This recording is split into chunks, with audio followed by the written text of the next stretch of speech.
ఈవేళ ఒకటే చెప్తా ఉన్నా, తిరుమల నెయ్యిలో జంతువుల కొవ్వు కలవలేదు. ఇదంతా ఒక కుట్రే.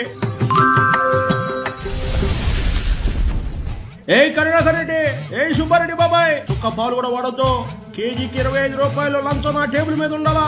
పామాయిల్లో కెమికల్స్ కలుపుతారో ఏం కలుపుతారో నాకు తెలీదు. ఆ వాసన ఊరంతా రావాలా.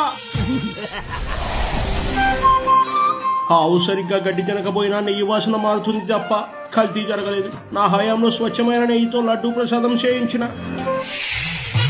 ధర్మారెడ్డి, టెండర్లు మనోళ్ళకి ఇవ్వాలా. 250 కోట్ల టార్గెట్. ఎన్ని రసాయనాలు కలుపుతారో కలపండి. నెయ్యి మాత్రం బంగారు రంగులో పచ్చగా మెరవాలా. త్వరగా కలవండి. భక్తులారా, నెయ్యి కల్తీ ఆరోపణలు నమ్మకండి. ఆవులకు పచ్చగడ్డి తక్కువైతే నెయ్యిలో కొవ్వు శాతం మారుతుందని శాస్త్రవేత్తలే చెప్తా ఉన్నారు. ఎగదీసావు కదరా. ఎన్టీఆర్ని చూశాను, ఏఎన్ఆర్ని చూశాను, అమితాబ్ని చూశాను, కమల్ని చూశాను, కానీ నీలాంటి నటుడిని చూడలేదురా. ఒరే, పాలే లేకుండా 60 లక్షల కల్తీ నెయ్యి తయారు చేయడంలో బోలేబాబా డైరీ ఎక్స్పెక్ట్. వాళ్ళకే కాంట్రాక్ట్ ఇచ్చేయండి. 20 కోట్ల లడ్డూలు తయారు చేయాలా. 250 కోట్ల కమిషన్ రాకపోతే మిమ్మల్ని నరకానికి పంపిస్తా.